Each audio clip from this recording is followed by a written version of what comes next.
नमस्कार दोस्तों, एक बार फिर से स्वागत है आप सभी का आज की इस वीडियो में। और आज का हमारा टॉपिक है गवर्नर जनरल। दोस्तों, आज का हमारा टॉपिक बहुत ही ज़्यादा इम्पॉर्टेंट होने वाला है, क्योंकि किसी भी एग्ज़ाम में इस टॉपिक से क्वेश्चन ज़रूर पूछा जाता है। दोस्तों, आज की इस वीडियो में हम बहुत सारे फैक्ट्स और भारत के गवर्नर जनरल, भारत के प्रथम गवर्नर जनरल, भारत के अंतिम गवर्नर जनरल कौन थे, किस गवर्नर जनरल के समय में कौन सी घटना हुई थी, ये सब डिटेल आज की इस वीडियो में हम जानेंगे। तो आइए दोस्तों, शुरू करते हैं।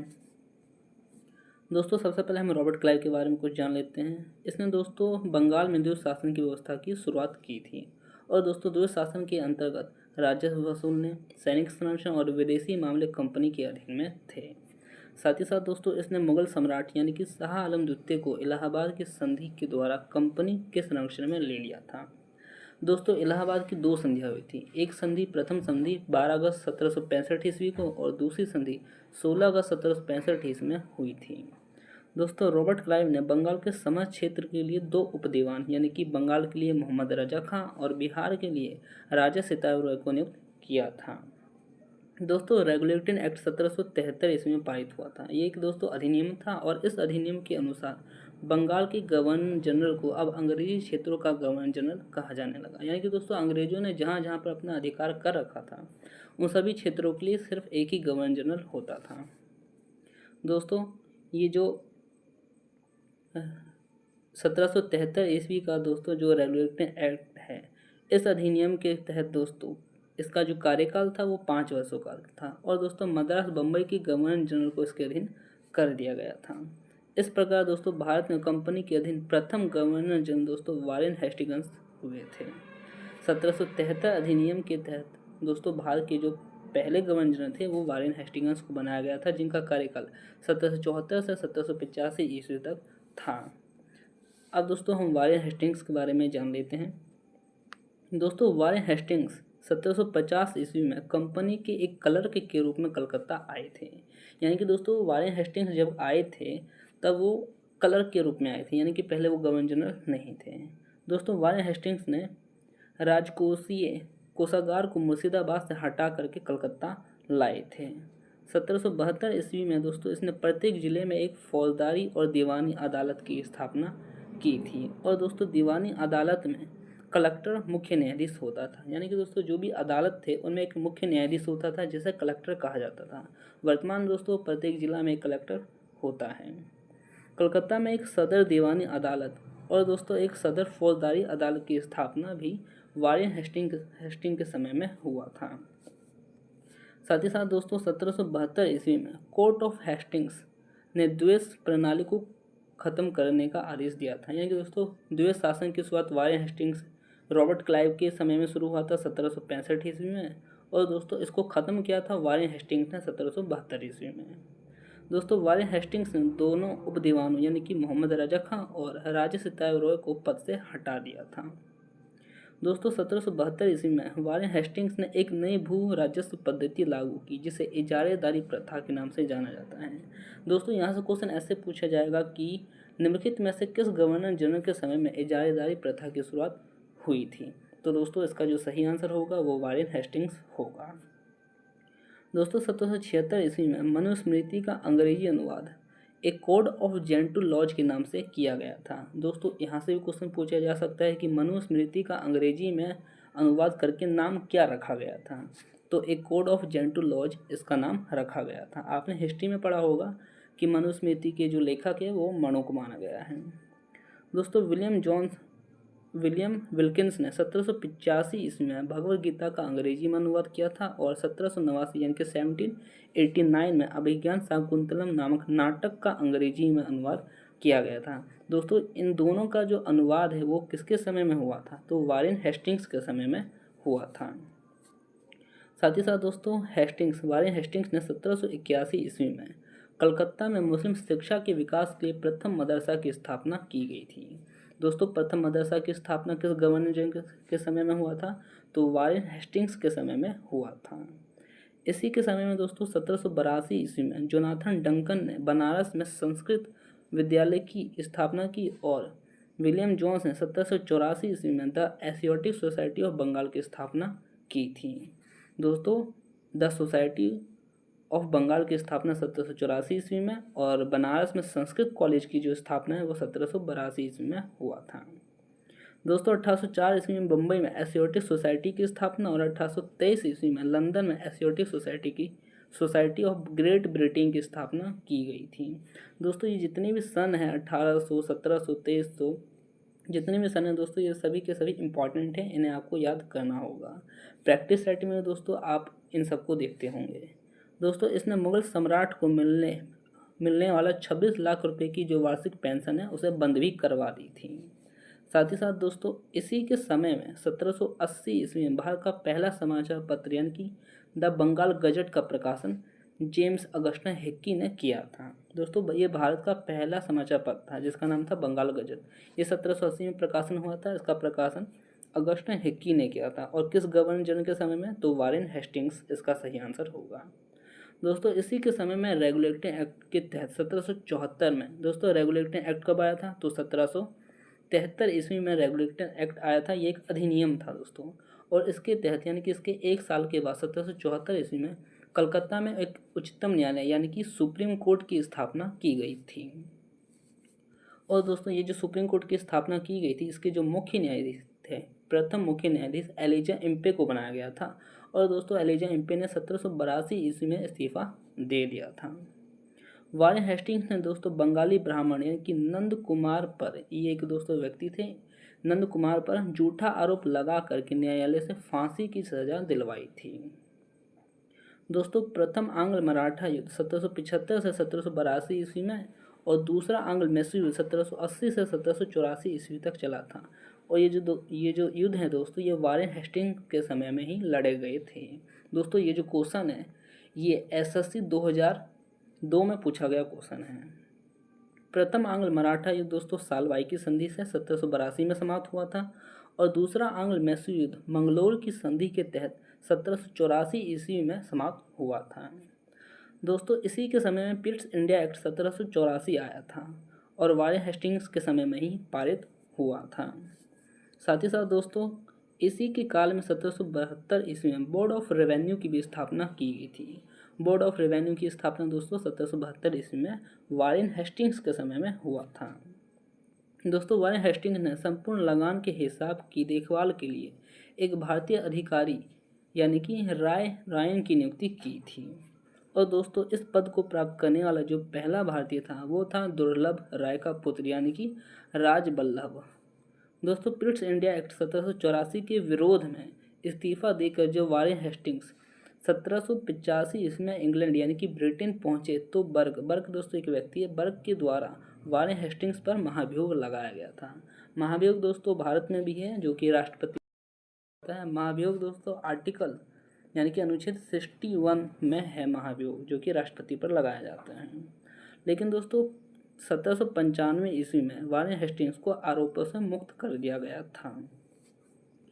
साथ ही साथ दोस्तों 1786 ईस्वी में हेस्टिंग्स के जाने के बाद लगान परिषद का पुनर्गठन किया गया और एक नवीन अधिकारी मुख्य सरिस्तादार को नियुक्त किया गया था, जिसका काम दोस्तों सभी कानून के कागजों की देखभाल करना था। और इस पद पर प्रथम नियुक्ति जेम्स ग्रांट की हुई थी।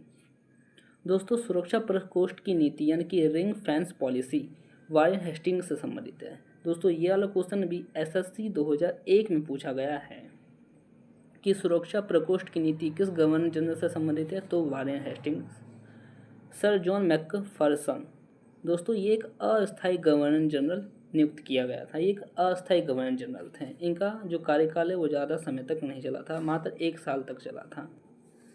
दोस्तों वारेन हेस्टिंग्स के बाद आए लॉर्ड कॉर्नवालिस। इनका कार्यकाल दोस्तों 1786 से 1793 ईस्वी तक रहा था, काफ़ी लंबा कार्यकाल था। दोस्तों इसके समय में जिले के समस्त अधिकार कलेक्टर के हाथों में दे दिए गए थे। कॉर्नवालिस ने दोस्तों 1793 ईस्वी में प्रसिद्ध कॉर्नवालिस कोड का निर्माण करवाया, जो दोस्तों शक्तियों के पृथक्करण सिद्धांत पर आधारित है। कॉर्नवालिस ने दोस्तों अपने नाम के ऊपर ही एक कॉर्नवालिस कोड का निर्माण करवाया था, और ये जो कोड था ये शक्तियों के पृथक्करण सिद्धांत पर आधारित था। दोस्तों 1793 में एक विनियम के द्वारा जिला कलेक्टर को उसकी न्यायिक शक्तियों से वंचित कर दिया गया था और केवल संग्राहक अभिकर्ता बना दिया गया था, यानी कि दोस्तों ऊंचा पोस्ट की वजह से नीचा पोस्ट बना दिया गया था।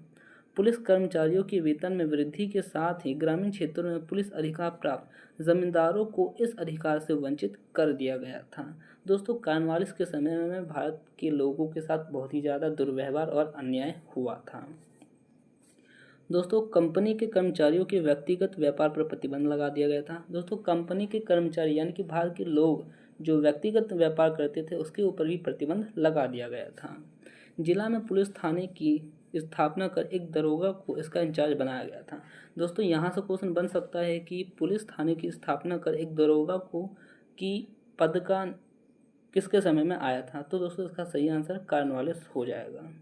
भारतीयों के लिए दोस्तों सेना में सूबेदार, जमादार, प्रशासनिक सेवा में मुंसिफ, सदर, अमीन, डिप्टी कलेक्टर से ऊंचा पद नहीं दिया जाता था। दोस्तों भारत के जो लोग थे उन्हें कभी भी ऊंचे पद पर नियुक्त नहीं किया जाता था। इसने 1793 ईस्वी में स्थायी बंदोबस्त पद्धति लागू की थी। स्थायी व्यवस्था की शुरुआत दोस्तों कॉर्नवालिस ने ही किया था।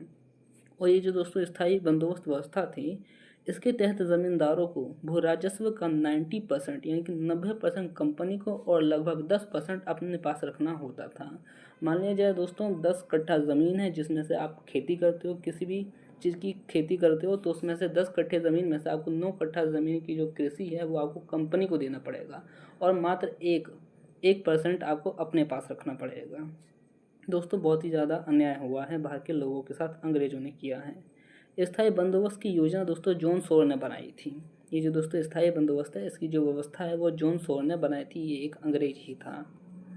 साथ ही साथ दोस्तों इसे बंगाल, बिहार, उड़ीसा और बनारस, मद्रास के उत्तरी जिलों में लागू किया गया था। इसने जमींदार भू राजस्व की दर तय करने के लिए स्वतंत्र भी थे। इसने दोस्तों नियत तिथि पर राजस्व का भुगतान नहीं करने पर जमींदारों को उनकी जमींदारी से हटा दिया जाता था, यानी कि दोस्तों अगर समय पर टैक्स नहीं दिया जाता था तो ज़मींदारों से उनकी ज़मींदारी से उन्हें हटा दिया जाता था। भू राजस्व वसूलने के दोस्तों अन्य 2 और व्यवस्था थी जिन्हें रईतवाड़ी व्यवस्था और महालवाड़ी व्यवस्था कहा जाता था। इसमें दोस्तों हम रईतवाड़ी व्यवस्था के बारे में पहले जान लेते हैं। दोस्तों रईतवाड़ी व्यवस्था किसानों के साथ व्यक्तिगत रूप से किए गए लगान समझौते को रईतवाड़ी कहा जाता था। इस व्यवस्था के अंतर्गत दोस्तों ब्रिटिश भारत की 51% भूमि यानी कि 51% भूमि आई थी। ये जो दोस्तों रईतवाड़ी व्यवस्था है इसमें भारत की 51% भूमि आई थी। 1792 ईस्वी में रईतवाड़ी व्यवस्था बारामहल जिले में पहली बार कर्नल रीड के द्वारा लगाया गया था। ये जो दोस्तों रईतवाड़ी व्यवस्था है सबसे पहली बार बारामहल जिले में लगाया गया था। 1820 ईस्वी में यह व्यवस्था मद्रास में लागू की गई थी और दोस्तों इसे सुचारू रूप से चलाने के लिए मुनरो को मद्रास का गवर्नर नियुक्त किया गया था। साथ ही साथ दोस्तों 1825 ईस्वी में यह व्यवस्था बम्बई में भी लागू की गई थी और 1858 में यह व्यवस्था संपूर्ण दक्कन और अन्य क्षेत्रों में भी लागू कर दी गई थी। अब दोस्तों ये जो रईतवाड़ी व्यवस्था है इसकी कुछ दोस्तों मुख्य विशेषताएं भी थी। इन विशेषता को दोस्तों आपको देखना पड़ेगा क्योंकि दोस्तों क्वेश्चन ऐसे ही पूछा जा सकता है, स्टेटमेंट से पूछा जा सकता है कि निम्नलिखित कथनों में से कौन सा कथन सत्य है या असत्य है। तो दोस्तों उनके लिए आपको ये सब देखना पड़ेगा। दोस्तों सरकार और किसानों के बीच कोई बिचौलिया वर्ग नहीं था। ये जो रईतवाड़ी व्यवस्था है इसमें सरकार और किसानों के बीच कोई बिचौलिया वर्ग नहीं था। भूमि का स्वामित्व किसानों को दिया गया जिसे वे भूमि का विकास कर सकें, विक्रय कर सकते हैं और गिरवी भी रख सकते हैं।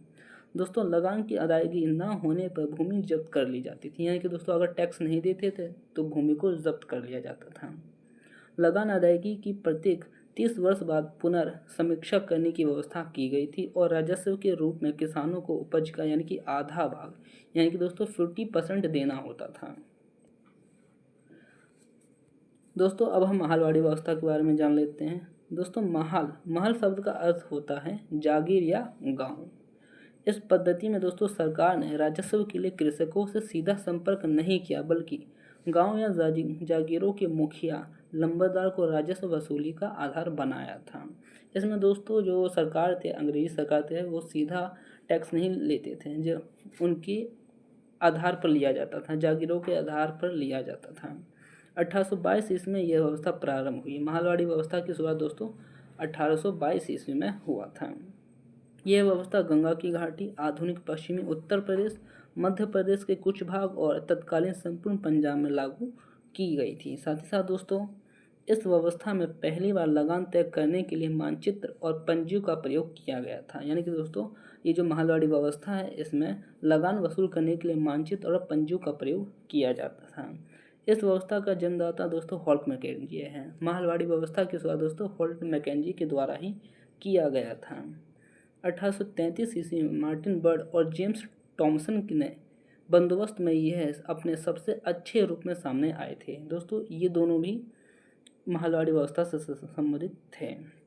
प्रारंभ में दोस्तों इस व्यवस्था में लगान उत्पादन का 2/3 भाग था, लेकिन दोस्तों बाद में इसे घटा करके उत्पादन का आधा यानी कि 50% कर दिया गया था। दोस्तों भारत में नागरिक सेवा का जनक कॉर्नवालिस को माना जाता है। दोस्तों इस वीडियो का पार्ट 2 यानी कि मैं दोस्तों एक ही वीडियो में सारे गवर्नर जनरल नहीं बता रहा हूँ। अगर मैं बताऊँगा तो आपको प्रॉब्लम हो सकती है, कन्फ्यूज़न हो सकता है, इसलिए मैं इस वीडियो का पार्ट 2 अगले वीडियो पे लेके आऊँगा इस टॉपिक का। अगर दोस्तों आप सभी को इसका PDF चाहिए तो टेलीग्राम पे मिल जाएगा। टेलीग्राम का लिंक मैंने डिस्क्रिप्शन में दे दिया है। दोस्तों अगर वीडियो अच्छी लगी हो तो लाइक शेयर सब्सक्राइब ज़रूर करें। आज के लिए इतना ही, मिलते हैं नेक्स्ट वीडियो में।